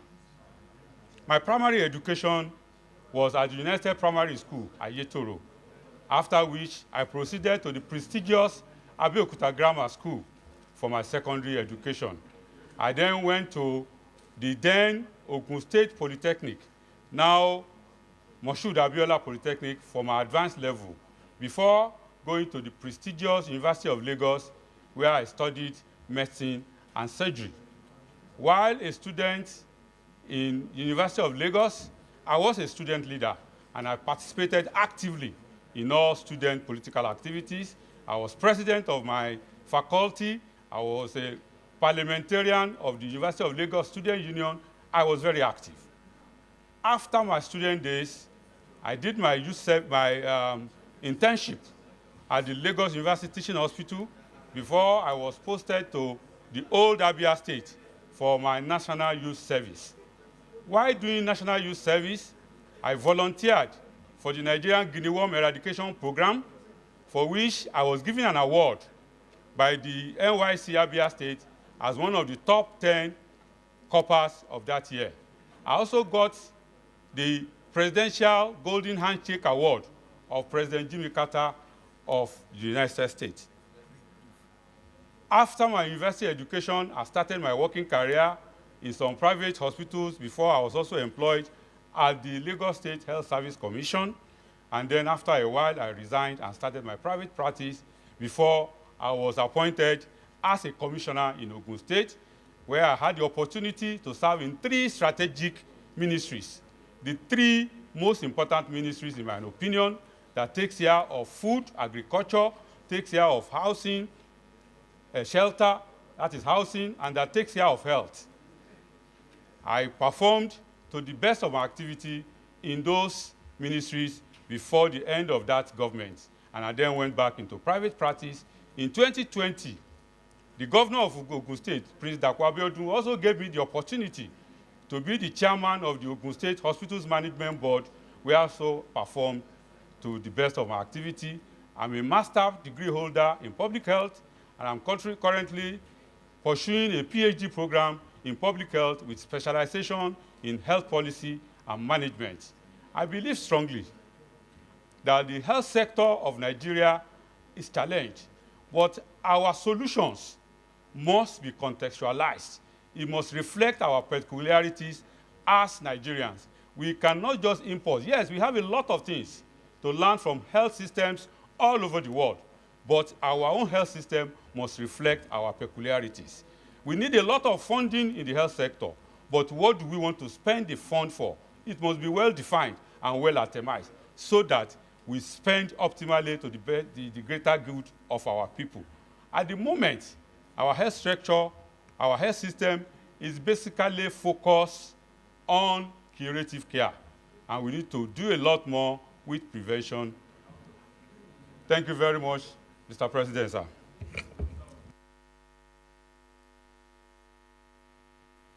Senator Izonazo.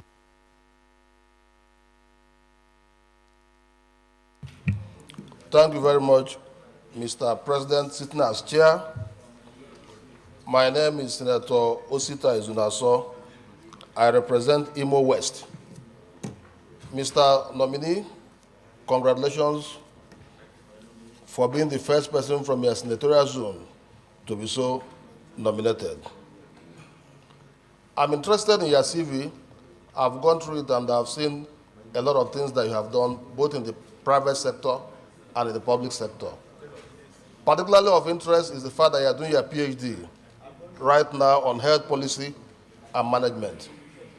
But my worry is about NHIS, National Health Insurance Scheme, which we started about 25 years ago.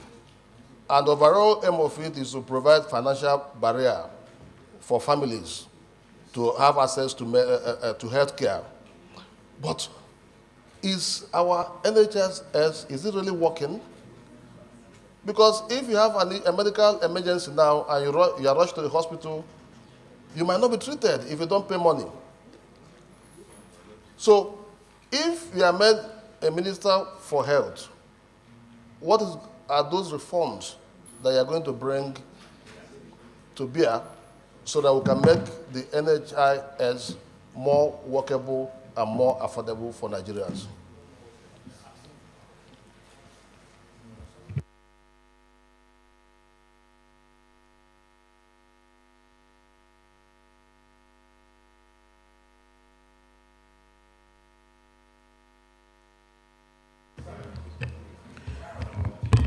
Thank you, Mr. Senate President, sitting as chair, for the opportunity given to me to talk, and my distinguished senators. Jide Ipinjagba is my name, from Ondo North Senatorial District. I have to congratulate you for being nominated. And at the same time, I can predict that you might find yourself in the Ministry of Health. Now, my major concern is this. I want to talk about the local content. Local content has been very, very successful in the oil and gas section. But coming into the medical line, you can see our people selling the herb sellers. The Yoruba call these people that they sell agbo in Yoruba language. Now, when you get outside the country, you find out that they will import some materials into Nigeria, package it very well, under the umbrella of food supplements. and we will be buying them. Now, how will you moderate this when you find yourself in that position so that we can also make money from the selling of those things in Nigeria instead of condemning them that they are not good enough, they will disturb your kidney and your liver. Meanwhile, this same thing of what our forefathers were living on, and you cannot compare their age, their ages with what they have today. So I want to advise or ask you, if you find yourself in that ministry, how will you encourage these people to develop that skill into where we can make use of it productively in Nigeria? Secondly, this is a question to you for learning purpose. Now, in the course, I can see your CV very robust. I want to ask, what has been your greatest strength in the course of carrying out all these assignments?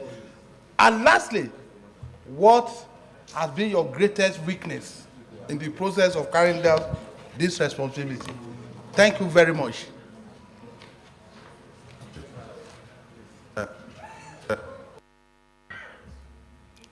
Distinguished Sadiku.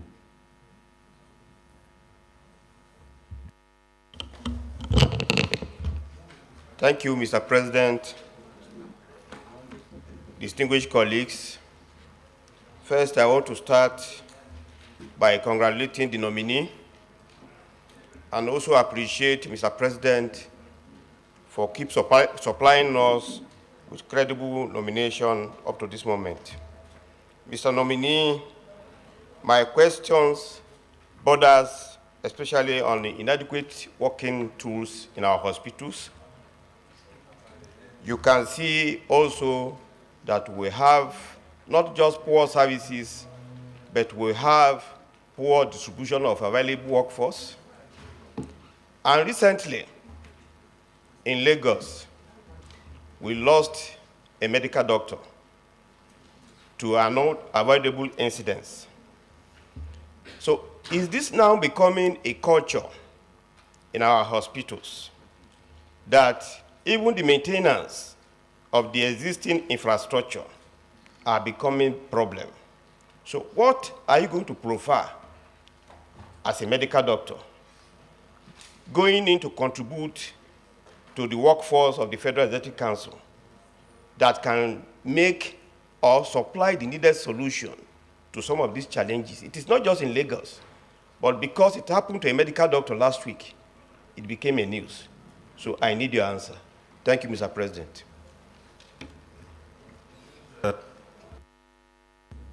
Distinguished Senator Tony Wayne. Thank you, my president, sitting at chair. Distinguished colleagues, my name is Dr. Tony Nwoye, representing the people of Anambra Central District. Let me start by thanking Mr. President for appointing this man, a colleague of mine, senior colleague of mine for that matter. And let me thank Mr. President sincerely that this year marks, or this section marks, a departure because of the very fact this is the cabinet that has the highest number of doctors, if they are confirmed, from what I read. But I have a question, two questions, simple. Dr. Salaku, knowing fully well, having read your resume, knowing fully well that your own brother, Professor Olukoya Ransom Kuti, of the blessed memory, was adjured as one of the best health ministers Nigeria has ever produced. This man built our health system around the primary health care system. And he instituted the National Primary Health Care Agency in 1988. That was the year he launched it. And used 52 local governments in Nigeria as a model to test run it. And today, our primary health care is not only built on that, but is deteriorating every day. What are you going to do if by God's grace this Senate confirms you and the minister assigns you portfolio as other health minister or minister of state, what are you going to do to revamp our ailing health sector, and also to recognize universal health coverage, which is a global issue, vis-a-vis bringing that model, that initiative Professor Olukoya Ransom Kuti of blessed memory brought, so that we can go near achieving him. That is number one. Number two is that if you are confirmed as a Minister of Federal Republic of Nigeria and you are assigned the portfolio of Minister of Health, either as Minister of State or as the cabinet ranking, which is senior minister, what are you going to do about the global brain drain? What I'm asking about global brain drain, that when we were in medical school, we used to hear that young doctors will travel to London, Germany, America, Saudi Arabia to look for greener pastures. But these days, professors, consultants, medical personnel, pharmacists, even PhD people who had PhD in pharmacy, nurses, midwives, consultants of different degrees, optometrists, and other medical, very senior ones, still travel abroad, abandon our country to look for greener pasture. What are you going to do to stop this ugly trend? Thank you, Mr. President. Distinguished Senator Benson Ebowe.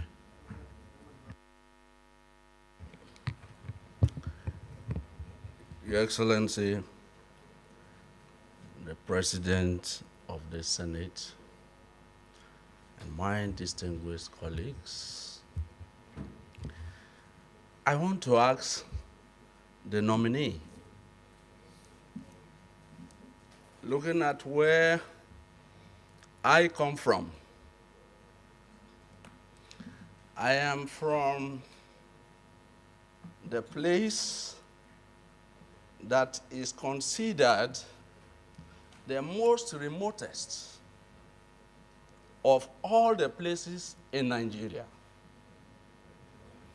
and so cut off from the events that are happening in the midstream of Nigeria. Now, we are discussing about health issues as it's relating to your resume. I want to just simply ask, as so disadvantaged as I am, and so displaced and mismanaged by Nigeria, in the event this Senate confirms you, will you be able to identify where I come from by way of policy and inclusiveness? Sir, where I come from, if you want to know, is just by the Atlantic Ocean. We share boundaries with America.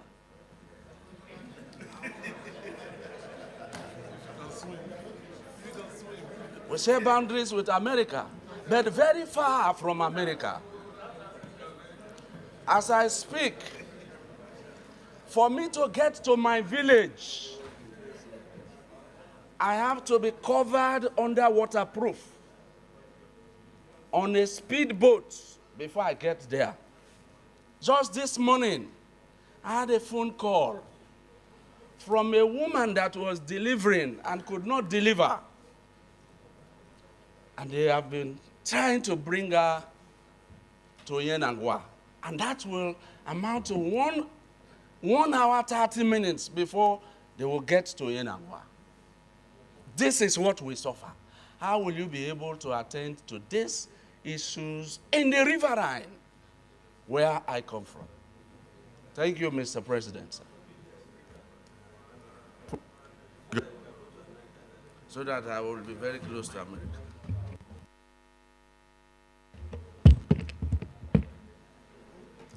Thank you, Mr. President, sitting as a chair.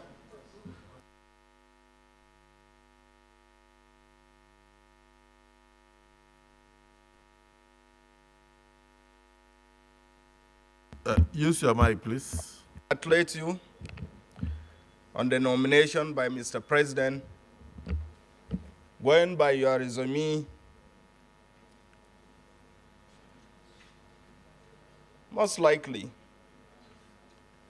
when you are confirmed by this distinguished Senate, you might be taking care of or you will be leading in the health sector. My question to you is simple. I've had the opportunity to chair the immunization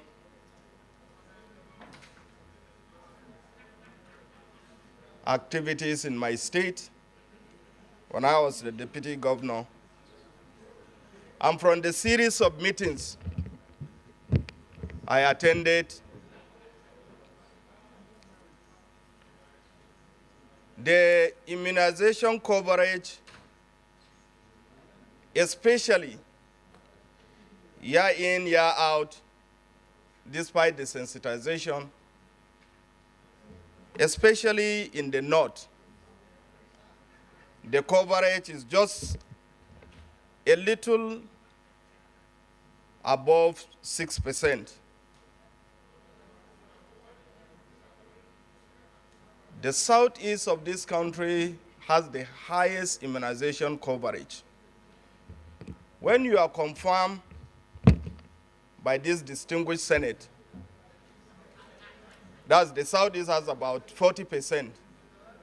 And you can imagine in the north, we have less than 10% of the immunization coverage. When you are being confirmed, eventually, if you are confirmed by this distinguished Senate, I want to find out from you what policies or what actions are you going to take in order to ramp up the immunization coverage across the country. That is one. Number two, the Gavi is the global action on immunization.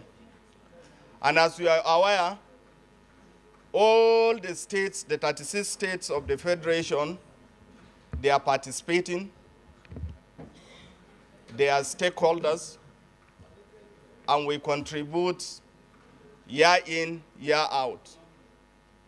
But however, we have problems in the procurement policies or in the procurement activities procedures by Gavi. One of the challenges is the Gavi don't, in most cases, sit down with the states that are concerned to find out exactly what they need. I give you an example. Last year, Gavi distributed some vehicles, Hiluxes and motorcycles. But to our surprise, most of these vehicles they distributed in order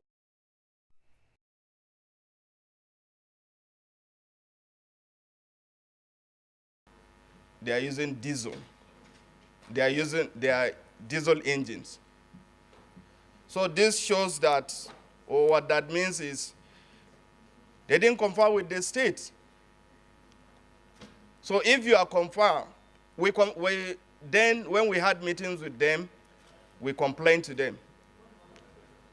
To all the states that were participating in that stakeholder meeting, complained to them.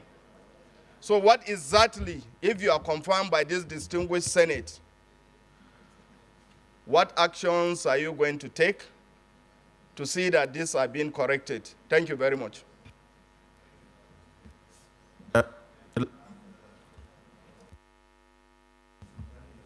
The last question, Senator Benga Daniels.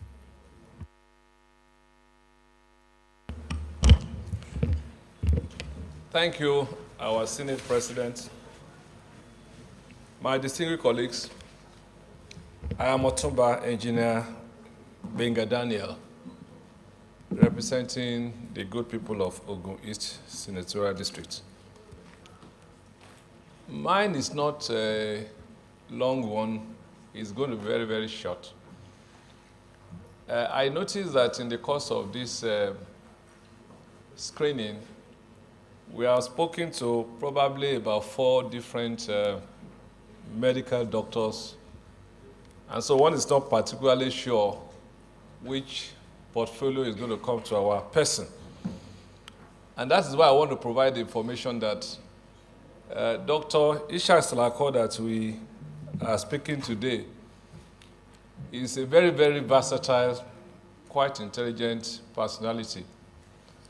In the course of working in Ogun State he was Commissioner for Agriculture. He was also Commissioner for Housing. And in all of this, I want to say to my colleagues that he carried himself creditably well. We had thought that he was not going to perform when he was made Commissioner for Housing and even Agriculture, and he did exceedingly well. So I just want my colleagues to take note that in Dr. Ishak Salako, we have a very versatile, very hardworking, very intelligent personality who can hold his own in any portfolio that he is virtually given. Thank you very much.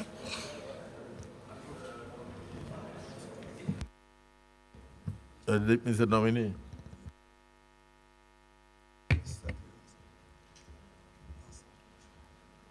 The President of the Senate, once again, thank you very much for the opportunity. The question on National Health Insurance Scheme, which is focusing on why the low coverage and what is the solution to improve the level of coverage. First, I think the 9th Senate have given us one solution by amending the law. Initially, the law of the National Health Insurance Scheme made it optional. If you like, you subscribe. If you don't like, you don't subscribe. The law has now been amended and is now compulsory for you to subscribe to the National Health Insurance Scheme. But that is not going to happen overnight, because health insurance is a culture. It is something that it is not part of our culture, which means that we must spend time on advocacy, on enlightenment, so that people see the benefit of subscribing to health insurance. The other thing is that once they now subscribe, and they're able to see, even if it's 20% that is subscribing, and the 80% can see that those 20% are doing better than they are, that is also an incentive for increased subscription. So it's something that's going to take time, but I believe that we're on the path to improving health insurance subscription in Nigeria. On the issue of local content in our healthcare system, I did mention that we have a lot to learn from other locations, but our health system must reflect our peculiarities. There's a place for alternative and complementary medicine in our health system. In Ogun State today, under the leadership of Prince Dapo Abiodun, we have the Alternative Health Board, which is to bring the alternative health practitioners into the umbrella that is regulated by government. It is important that the national body, that is the federal government, comes up with policies to encourage this and to ensure this goes down, such that alternative healthcare system is brought formally into the healthcare system of Nigeria. On my greatest strength, well, I always believe in a team play, and I always see myself as a team player. Each place that I've had the opportunity of working, whether civil servants or colleagues who are not civil servants, I've always had the privilege of working amicably in a team manner with everybody, which has helped us a lot in achieving our objectives. On brain drain. Well, brain drain is a very, very big problem in Nigeria. There's no doubt about it. Earlier on today, I was checking the WhatsApp platform of my colleagues that we graduated together from the University of Lagos in 1992. Close to 50% of us are outside Nigeria. There are 105 people on that platform, and out of that 105, 55 are outside Nigeria. That is a reflection of the level of the challenge. But I believe that brain drain is both an economic problem and a non-economic problem. Each time, we have always looked at it from the narrow angle of economy, that people are just traveling because they want better pay. Yes, there's nobody who doesn't want better pay. But job satisfaction, the environment that you work with, the equipment to work with, is also a very important element in encouraging people to leave the country. I believe in tackling the brain drain issue, we need to look at that. Again, we need to also inculcate more the spirit of patriotism from medical schools, from training. Because Nigeria invests a lot in the training of medical professionals. For example, if I've had to pay my way through medical school, I'll probably be just finishing paying the loan. But most of us, we go through medical school almost free, which means that there has to be a system, there has to be a policy, not necessarily forcing people to stay, but encouraging people to stay. I believe that those are the ways we can approach the issue of brain drain. On primary health care, the cornerstone of our health care in Nigeria is the primary health care system. And if you look at the document of President Bola Ahmed Tinubu, his manifesto document titled Renewed Hope, you will see that the cornerstone of the healthcare system that President Bola Ahmed Tinubu wants to implement is with the primary healthcare system.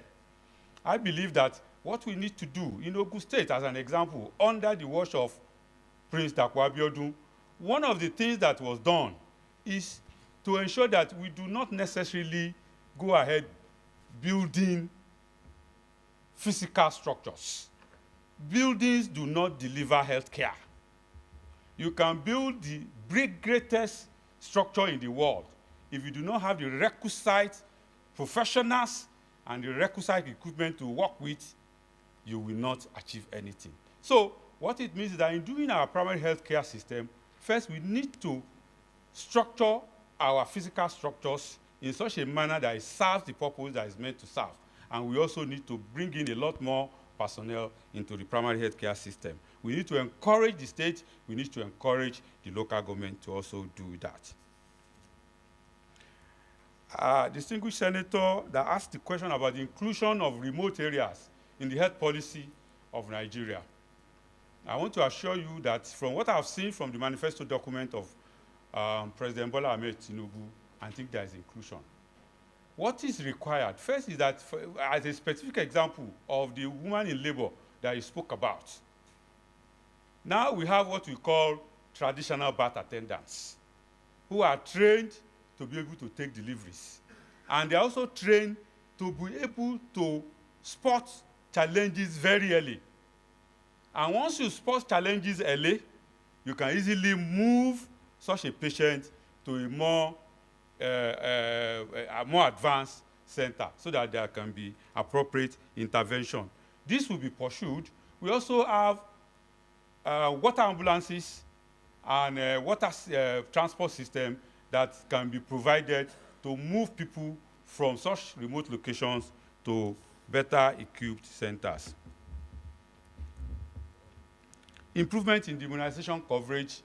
I want to observe that I believe that there is improvement, even in the north. there is improvement in the immunization coverage in Nigeria. And if you look at recent statistics, you will see that we are on the upward trends. Once again, immunization has a cultural aspect. And until we approach it from that cultural aspect, we bring in people that the grassroots people will listen to, bring in imams, bring in alphas, bring the people that they live with them, that they do very much again for the opportunity, sir. For answering all our questions. You may now step forward and then courtesy and take leave of the Senate.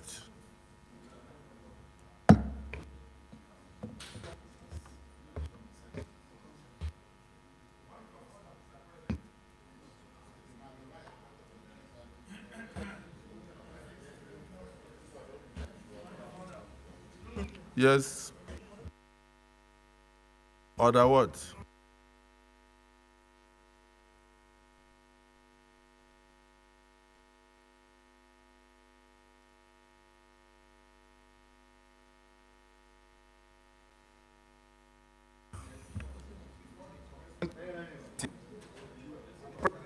Shall refuse to allow the claim unless he is satisfied that the matter is definite and urgent. Order 51 reads thus: notice shall not be dispensed with in the case of motion or in respect of any other proceeding for which notice is required except with the consent of the President of the Senate and the general assent of the senators present.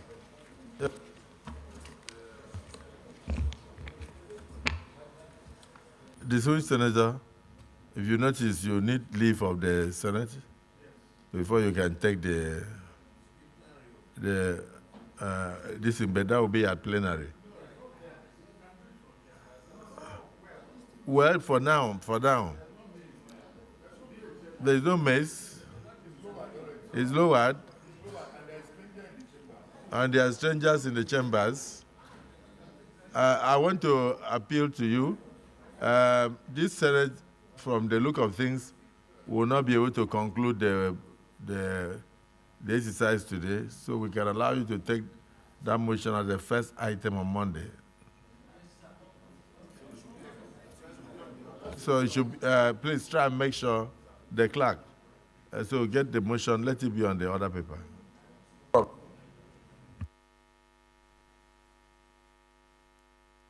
Leader of the Senate. Just for a break. We'll go and break and come back.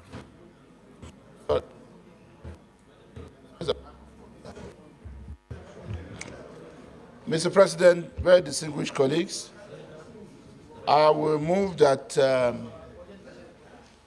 we go on. No break. Huh? People have to eat.